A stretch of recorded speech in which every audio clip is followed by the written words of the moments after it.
दृष्टि आईएएस के audio article programme में एक बार फिर से आपका स्वागत है। मेरा नाम है सपना कुशवाहा। आज का हमारा आर्टिकल इंडियन एक्सप्रेस में प्रकाशित लेख Lok Sabha polls 2024 why 6 districts in Nagaland saw close to no voting के सारांश पर आधारित है। इसमें टीम दृष्टि के इनपुट्स भी शामिल हैं। यह आर्टिकल सामान्य अध्ययन प्रश्न पत्र 1 के राज्य व्यवस्था खंड से जुड़ा है। तो आइए आर्टिकल की शुरुआत करते हैं।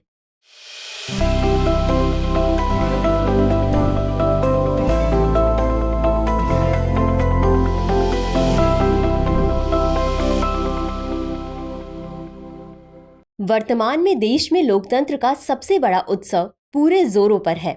पूरे देश में चुनाव का माहौल है। ऐसे में देश का एक राज्य ऐसा भी है जिसके 6 जिलों ने लोकतंत्र के इस उत्सव का बहिष्कार किया है। हम बात कर रहे हैं पूर्वोत्तर भारत में स्थित राज्य नागालैंड की। नागालैंड के 6 जिलों किफिरे, लोंगलेंग, मोन, नोक्लाक, शामतोर और तुएनसांग के लोगों ने इस लोकतांत्रिक उत्सव का खंडन किया और लोकसभा चुनाव में मतदान नहीं किया। गौरतलब है कि ये जिले राज्य की आबादी का 30% से अधिक हिस्सा बनाते हैं और नागालैंड विधानसभा की 60 सीटों में से 20 सीटें इन विधानसभा क्षेत्रों के अंतर्गत आती हैं। नागालैंड में लोकसभा की एकमात्र सीट के लिए 19 अप्रैल को चुनाव किया गया था, जिसमें इन 6 जिलों के किसी नागरिक ने मतदान नहीं किया था। दरअसल चुनावों से दूर रहने का आह्वान फरवरी में लिए गए एक संकल्प के तहत लिया गया है। ऐसा माना जा रहा है कि नागालैंड के इन जिलों के लोगों ने एक संगठन के समर्थन में चुनाव का बहिष्कार किया है। ये संगठन है ईस्टर्न नागालैंड पीपुल्स ऑर्गेनाइजेशन यानी एनपो। लेकिन सवाल है कि आखिर इस संगठन ने लोगों को चुनाव में मतदान करने से क्यों रोका, और उससे भी बड़ा सवाल ये है कि आखिर लोग इनका समर्थन क्यों कर रहे हैं।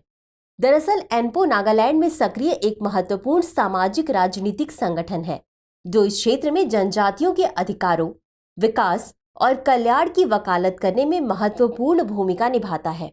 यह संगठन भारत के पूर्वोत्तर भाग में स्थित पूर्वी नागालैंड के जनजातियों के हितों का प्रतिनिधित्व करता है।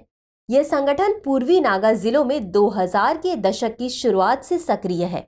इस संगठन की कुछ विशिष्ट मांगें हैं जिनकी वजह से यह भारत सरकार और चुनाव का विरोध कर रहा है। यह संगठन पूर्वी नागालैंड क्षेत्र में विकास को बढ़ावा देना चाहता है, जिसे नागालैंड के भीतर अधिक दूरस्थ और कम विकसित क्षेत्रों में से एक माना जाता है। साथ ही एनपो पूर्वी नागालैंड की जनजातियों की अनूठी संस्कृतियों, परंपराओं और भाषाओं को संरक्षित करने और बढ़ावा देने में भी भूमिका निभाता है। पूर्वी नागालैंड क्षेत्र में मुख्य रूप से विभिन्न जनजातीय समूह रहते हैं, जिनमें कोन्याक, चांग, खियामुनियुंग, युमचिंगूर, संगतम, फोम जैसी जनजातियां शामिल हैं। इन जनजातियों की अलग अलग सांस्कृतिक पहचान और भाषाएं हैं और वे एनपो द्वारा प्रतिनिधित्व की जाने वाली मुख्य जनसांख्यिकी का निर्माण करती हैं। एनपो इन जनजातियों को विभिन्न राजनीतिक मुद्दों पर राज्य और केंद्र सरकार के साथ बातचीत के लिए संगठित करता है, ताकि यह सुनिश्चित किया जा सके कि पूर्वी नागालैंड के हितों का पर्याप्त प्रतिनिधित्व हो सके। साथ ही यह संगठन सरकारी और गैर सरकारी संगठनों के साथ साझेदारी करते हुए पूर्वी नागालैंड में जीवन स्तर को बेहतर बनाने के उद्देश्य से कई परियोजनाओं में शामिल रहा है। इस वजह से पूर्वी नागालैंड में रहने वाली जनजातियां इस संगठन का समर्थन करती हैं और इसके माध्यम से अपनी आवाज सरकार तक पहुंचा रही हैं। दरअसल एनपो की एक महत्वपूर्ण मांग फ्रंटियर नागालैंड नामक एक अलग राज्य की मांग रही है, जिसमें तर्क दिया गया है कि यह क्षेत्र के प्रभावी प्रशासन और विकास के लिए आवश्यक है। एनपो अक्सर पूर्वी नागालैंड में बुनियादी ढांचे और बुनियादी सेवाओं की कमी से संबंधित मुद्दों को उठाता है। बेहतर सड़कों, स्वास्थ्य सुविधाओं, शैक्षणिक संस्थानों और सरकारी सेवाओं की वकालत करता है। इस सिलसिले में संगठन के वरिष्ठ राजनीतिज्ञों ने 7 दिसंबर 2023 को गृह मंत्री अमित शाह के साथ बैठक की थी। इस बैठक में गृह मंत्रालय ने सीमांत नागालैंड क्षेत्र के निर्माण की दिशा में सकारात्मक कदम उठाने का आश्वासन दिया था और आदर्श आचार संहिता लागू होने से पहले इस मुद्दे पर काम करने की भी बात की थी। लेकिन संगठन के अनुसार सरकार के द्वारा इस दिशा में उचित कदम नहीं उठाया गया और इसलिए सरकार के प्रति विरोध का प्रदर्शन करने के लिए एनपो के सदस्यों ने तुएनसांग में एक सार्वजनिक बैठक की और सर्वसम्मति से केंद्रीय या राज्य चुनावों में भाग नहीं लेने का संकल्प लिया। इस संकल्प में पूर्वी नागालैंड के लोगों ने संगठन का समर्थन किया और वहां के किसी नागरिक ने चुनाव में भाग नहीं लिया।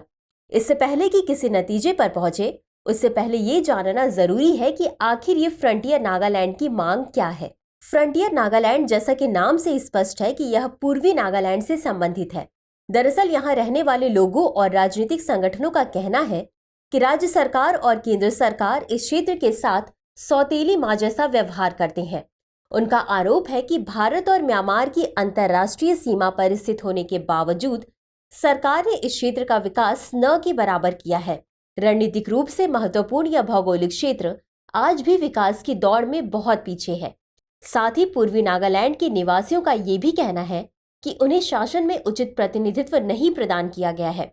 गौरतलब है कि पूर्वी नागालैंड के ये 6 जिले नागालैंड की 48% जनसंख्या को कवर करते हैं और इस क्षेत्र को 12 विधानसभा सीटें प्रदान की गई हैं। सीटों के इस वितरण को पूर्वी नागालैंड की जनजातियों ने अपने साथ अन्याय माना है। उनका कहना है कि विधानसभा में पूर्वी नागालैंड का प्रतिनिधित्व और अधिक होना चाहिए। यही वजह है कि यहाँ के लोग पूर्वी नागालैंड के 6 जिलों को मिलाकर एक नए राज्य के निर्माण की मांग कर रहे हैं, जिसे फ्रंटियर नागालैंड कहा जाएगा।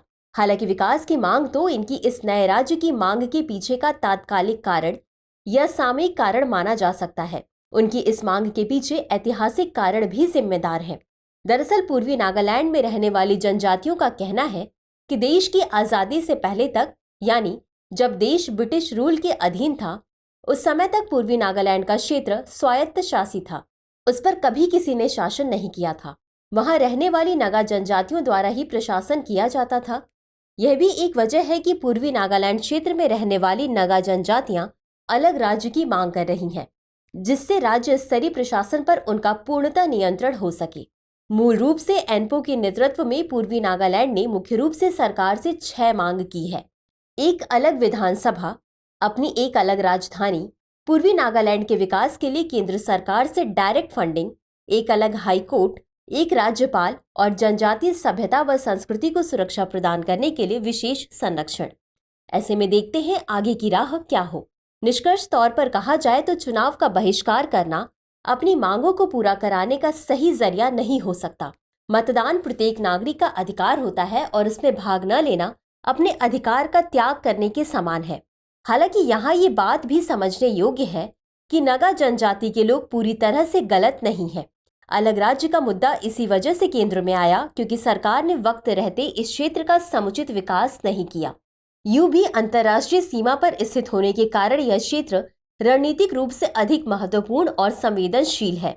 इसलिए इस क्षेत्र का विकास तो सरकार की प्राथमिकता होनी चाहिए थी। हालांकि अलग राज्य की स्थापना समस्या का हल नहीं हो सकता, क्योंकि अगर विधायिका पर पूर्ण रूपेण कुछ जनजातियों का ही नियंत्रण रहा तो इससे क्षेत्र में कट्टरवाद की समस्या उत्पन्न हो सकती है।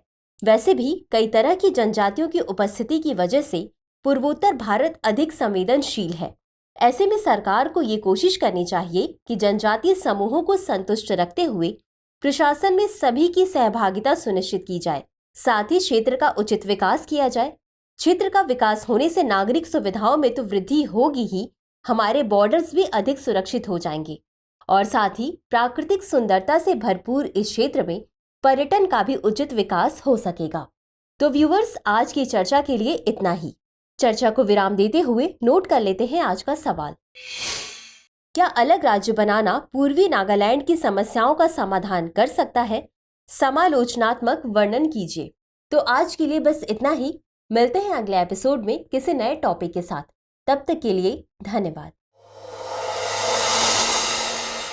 डियर व्यूअर्स, अपने एग्जाम की तैयारी को और बेहतर करने के लिए हमारे चैनल को लाइक, शेयर और सब्सक्राइब करना न भूलें।